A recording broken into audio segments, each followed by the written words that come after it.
गेले दिगंबर ईश्वर विभूती राहिल्या त्या कीर्ती जगा माझी. गेले दिगंबर ईश्वर विभूती राहिल्या त्या कीर्ती जगा माझी. वैराग्याच्या गोष्टी ऐकल्या त्या कानी, वैराग्याच्या गोष्टी ऐकल्या त्या कानी. आता असे कोणी भरले नाही.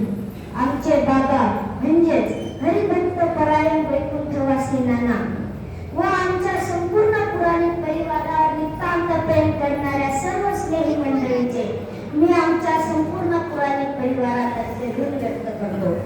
कुठलाही पॉलिटिकल बॅकग्राऊंड नाही, मोठे पद नाही, खूप संपत्ती नाही, तरीही एवढे प्रियजन आज एकत्र येणे हाच एक मोठा संकेत आहे की बाबांनी काय गमावले.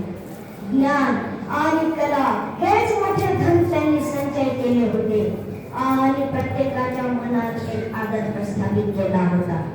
ते एक सुभाषित मला नेहमीच सांगत असत, विद्वत्तंच नृपत्तंच नैव तुल्यं कदाचन, स्वदेशे पूज्यते राजा विद्वान सर्वत्र पूज्यते. याचाच अर्थ विद्वत्ता म्हणजे ज्ञान आणि सत्ता यांची तुलना कधीच होत नाही. कारण राजाला फक्त त्याच्या राज्यातच मान मिळतो, परंतु विद्वान हा सर्वत्रच पूजनीय असतो. मी बाबांचा सगळ्यात लहान नातू असल्यामुळे त्यांचा सहवास मला खूपच कमी लागला, परंतु त्यांच्या सहवासातील प्रत्येक क्षण मला भरभरून ज्ञान आणि भक्तीचे महत्त्व समजावून दिला. त्यांनी मला त्यासाठी योग्य समजले यातच मी धन्यता मानतो.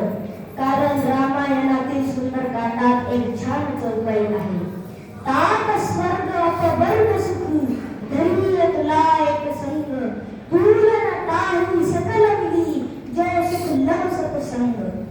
म्हणजे स्वर्ग आणि मोक्ष यांच्या सुखापेक्षा संतांच्या सहवासात घालवलेला एक क्षणही अधिक प्रभावी ठरू शकतो. बाबा मला एक कविता नेहमी म्हणायला लावायचे, त्याच्या काही ओळी मी आपल्या समोर मांडतो. बाग नावाचं मोठं झाड घरावरती बहरलेलं, माथ्यावरती सावली धरून घरासाठी झुललेलं. ऊन, वारा, पाऊस, वादळ जरा देखील ढळत नाही. ऊन, वारा, पाऊस, वादळ जरा देखील ढळत नाही. कारण बाप असतो अवाक्या बाहेर, कधीच कुणाला कळत नाही. कारण बाप असतो अवाक्या बाहेर, कधीच कुणाला कळत नाही. बघा ना, बापाला सहसा कोणी मनावर घेत नाही. बापासाठी आपलं प्रेम कधीच अनावर होत नाही.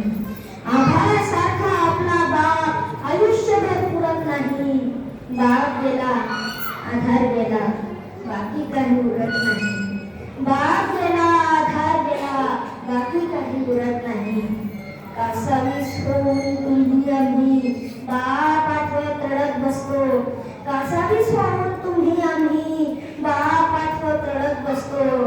त्याच्यासोबत जगण्यासाठी आयुष्यभर पुढत बसतो. त्याच्यासोबत जगण्यासाठी आयुष्यभर पुढत बसतो. आयुष्यात बाप आहे तोवरच खरं जगता येतं.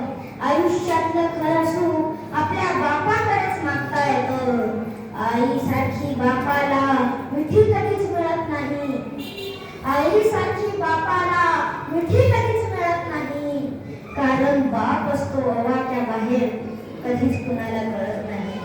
कारण बाप असतो अवाक्या बाहेर, कधीच कुणाला कळत नाही. किंवा दुसऱ्या शब्दात सांगायचं म्हणजे, बाबा तूच होतास, तुझी जागा कोण नाही घेऊन गेलं. बाबा तूच होतास, तुझी जागा कोण नाही घेऊन गेलं. माफ कर बाबा, तुझ्यावर लिहायचं राहूनच गेलं. माफ कर बाबा, तुझ्यावर लिहायचं राहूनच गेलं. बाबा आता तरी सांग ना, तू अशी कोणती उंची गाठत होता. बाबा आता तरी सांग ना, तू अशी कोणती उंची गाठत होता. अन तुझ्या पुढे देवाऱ्यातलाही आज मला फिक्का वाटत होता. अन तुझ्या पुढे देवाऱ्यातलाही आज मला फिक्का वाटत होता. बाबा तू कधी वासराची गाय झाला नाही, लंगड्याचा पाय झाला नाही, दुधावरची साय झाला नाही. बाबा तू कधी वासराची गाय झाला नाही, लंगड्याचा पाय झाला नाही, दुधावरची साय झाला नाही. अरे या जगाला काय सांगू आता.